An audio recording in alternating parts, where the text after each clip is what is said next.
Hello everyone, welcome to Pragya Agrawal classes. Last के videos में हम देख चुके हैं किस के बारे में। हम पढ़ चुके हैं मेजर्स ऑफ सेंट्रल टेंडेंसी, जिसमें हम पढ़ चुके हैं। फिर उसके बाद हम क्वार्टाइल्स के बारे में भी देख चुके हैं। उसके बाद लास्ट में हमने ये भी देखा था कि मीन, मीडियन, मोड, इन सब में रिलेशन क्या था। ठीक, तो अब हम शुरू करते हैं डिस्पर्शन। डिस्पर्शन के भी कुछ मेजर्स होते हैं, वो भी हम पढ़ेंगे, पर सबसे पहले हम ये पढ़ेंगे डिस्पर्शन होता क्या है और उसके ऑब्जेक्टिव्स क्या है। ठीक है, तो सबसे पहले शुरू करते हैं डिस्पर्शन की डेफिनेशन क्या है। डेफिनेशन से स्टार्ट करते हैं। तो व्हाट इज डिस्पर्शन? डिस्पर्शन होता है, dispersion is a measure of variance. Dispersion is a measure of variation of items. सबसे पहले तो ये किसने दिया है? ए.एल. बाउली ने दिया है। ये कभी कभी क्या होता है एग्जाम में, कभी अगर आपको एमसीक्यू आता है ना, तो डेफिनेशन दे देते हैं और बोलते हैं कि ये वाली डेफिनेशन किसने दी है। कभी कभी ऐसा हो जाता है, तो उसके लिए आपको पता होना चाहिए कि ये जो डेफिनेशन है वो किसने दी है। ए.एल. बाउली ने दी है। तो ए.एल. बाउली क्या कहते हैं कि dispersion is a measure of variation of the items. इसका मतलब है कुछ आपको आइटम्स दिए होते हैं, आपको पता ही है, आपने इतने सारे मीन, मीडियन, मोड, इन सब के क्वेश्चन सॉल्व किए, सीरीज देखी है आपने, तो उसमें यही बोलता है डिस्पर्शन, यही बताता है कि कितना वेरिएशन है आइटम्स के बीच में। ठीक, तो वही वो पता लगाता है कि कोई भी अगर हमें कुछ आइटम्स गिवन है तो उनके बीच में कितना वेरिएशन आ रहा है, कितना डिफरेंस आ रहा है, उसी को ही हम क्या बोल देते हैं? डिस्पर्शन बोल देते हैं। ठीक, दूसरी डेफिनेशन क्या है? Dispersion is a measure of the extent to which individual items vary. मतलब वही कि इंडिविजुअल आइटम्स के बीच में कितना कितना डिफरेंस आ रहा है, कितना हमको कितने एक्सटेंट तक हमको डिफरेंस मिल रहा है, या वो कितना वेरी कर रहे हैं, उसी को हम क्या बोल देते हैं? डिस्पर्शन बोलते हैं। और ये डेफिनेशन हमें किसने दी है? एल.आर. कॉनोर ने दी है। ठीक, तो ये तो डेफिनेशन है डिस्पर्शन की, जो हमें बताती है डिस्पर्शन होता क्या है। इन शॉर्ट, डिस्पर्शन होता है किसी भी आइटम्स जो हमें दिए हैं उनमें कितना वेरिएशन है। ठीक, तो ये था हमारा डिस्पर्शन। अब हम देखते हैं कुछ ऑब्जेक्टिव्स ऑफ डिस्पर्शन। तो हमें डिस्पर्शन के कुछ ऑब्जेक्टिव्स दिए गए हैं, तो एक एक करके पढ़ते हैं कि ऑब्जेक्टिव्स क्या हैं। पहला ऑब्जेक्टिव है to find out the reliability of an average. Average आप अभी तक देख चुके हो, जैसे एवरेज मतलब कि फॉर एग्जांपल आप अगर मीन कैलकुलेट कर रहे हो, ठीक है, तो मीन कर रहे हो या मीडियन कर रहे हो या मोड कर रहे हो, कुछ भी कर रहे हो, तो आपको ये देखना है कि आपका जो मीन, मीडियन, मोड आपने जो भी फाइंड आउट किया है उसकी रिलायबिलिटी कितनी है, मतलब कितना सही है, वो कितना रिलायबल, हम कितना उस पर रिलाय कर सकते हैं कि हाँ हमने जो वैल्यू फाइंड आउट की है वो सही है।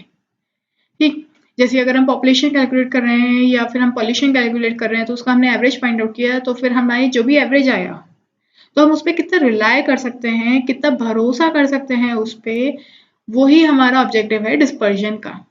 ठीक है, तो वो बताता है to find out the reliability of an average. जो भी आपने एवरेज फाइंड आउट किया है उसको आप कितना रिलाय कर सकते हो उस पर। दूसरा पॉइंट कहता है to control the variation of data from the central value. Central value आपको पता है, मीन अगर आपने निकाला है तो आपको कितना कंट्रोल करना है।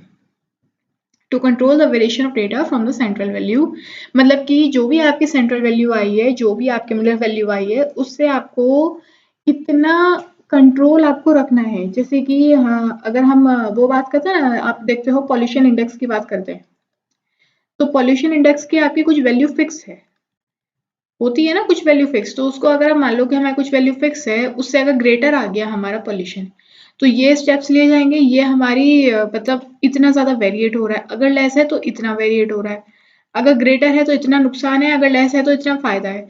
इस तरीके से क्या हो रहा है हमें पता लग जाता है ना। तो वो वही बता रहा है डिस्पर्शन क्या बताता है, to control the variation of data from the central value. मतलब हमने एक वैल्यू जो फिक्स की हुई है, जो हमारी सेंट्रल वैल्यू फिक्स्ड है, उससे हमारा कितना वेरिएट हो रहा है हमारा डेटा, उसको कंट्रोल करना। क्योंकि अगर हमारा वेरिएशन अगर ज्यादा है, जैसे कि अगर हमारा पॉल्यूशन इंडेक्स की कुछ वैल्यू फिक्स थी, उससे बड़ा वो पॉल्यूशन आ रहा है, तो हम क्या करेंगे, डेफिनेटली अपने पॉल्यूशन को कंट्रोल करने के लिए मेजर्स फाइंड करेंगे और हम फिर उनको अप्लाई भी करेंगे।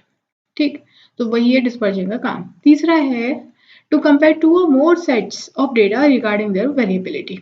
वही अभी तक तो हम बात कर रहे थे कि हमें एक वैल्यू सेंट्रल वैल्यू गिवन है या फिर कुछ एवरेज गिवन है। अब ये बोल रहे हैं कि अगर आपको दो सेट्स ऑफ डेटा के गिवन है, 2 या उससे ज़्यादा सेट्स ऑफ डेटा गिवन है तो उनमें कितना वेरिएबिलिटी है, वो कितने ज़्यादा वेरी कर रहे हैं, वो चेक करना, वो भी किसका काम है, डिस्पर्शन का काम है। ठीक है। लास्ट है to obtain other statistical measures for further analysis of data. मतलब कि अगर आपको इन फ्यूचर कुछ भी एनालिसिस करना होगा डेटा का, ठीक है, कुछ भी एनालिसिस करना है डेटा का, फ्यूचर में कुछ भी करना है तो उसके लिए भी हमें डिस्पर्जन की जरूरत पड़ती है। तो ये थे हमारे 4 क्या ऑब्जेक्टिव्स ऑफ डिस्पर्जन। तो अभी तक हम डिस्पर्जन की डेफिनेशन देख चुके हैं कि डिस्पर्जन क्या होता है, मेजर ऑफ वेरिएंस होता है, मतलब वेरिएशन कितना हो रहा है। दूसरा हम इसके 4 ऑब्जेक्टिव्स पढ़ चुके हैं। अब हम देखते हैं मेजर्स क्या हैं इसके। तो मेजर्स ऑफ डिस्पर्जन में हमारे पास 5 मेजर्स हैं जो एग्जाम में भी पूछे जाते हैं, इंपॉर्टेंट भी होते हैं। ठीक है, जिनमें ये 4 जो हैं शुरू के 4, यानी कि रेंज, क्वार्टाइल डेविएशन और semi inter quartile range, mean deviation है, स्टैंडर्ड डेविएशन बहुत इंपॉर्टेंट है, और लॉरेंस कर्व जो होता है वो डिस्पर्जन का क्या होता है, ग्राफिकल मेथड होता है, जिसमें हम जो डिस्पर्जन होता है हमारा उसको हम ग्राफिकल मेथड में दिखाते हैं। ठीक है, तो ये होते हैं हमारे, ये 5 है हमारे मेजर्स ऑफ डिस्पर्जन। ये 5 है हमारे मेजर्स ऑफ डिस्पर्जन। तो हम क्या करेंगे, आगे आने वाली वीडियोस में एक एक करके मेजर्स ऑफ डिस्पर्जन पढ़ेंगे। मेजर्स ऑफ डिस्पर्जन में सबसे पहले हम पढ़ेंगे रेंज। रेंज के बाद हम एक एक करके quartile deviation, mean deviation, standard deviation हम देखेंगे और फिर उन पे क्वेश्चन भी देखेंगे। तो मेरे चैनल के साथ आप बने रहिए, जिससे के लिए आपको आगे आने वाली वीडियोस का सब्सक्रिप्शन, आगे आने वाली वीडियोस का नोटिफिकेशन मिलता रहे और आप इजीली उन तक वीडियोस को देख सकें। तो मेरी वीडियो अच्छी लगी हो तो आप इसको सब्सक्राइब कर सकते हैं, लाइक कर सकते हैं और दोस्तों के साथ शेयर भी कर सकते हैं, जिससे कि वो भी पढ़ाई कर लें। तो आज की वीडियो में इतना ही। नेक्स्ट वाली वीडियो में हम क्या पढ़ेंगे, रेंज के बारे में पढ़ेंगे। So thanks for watching.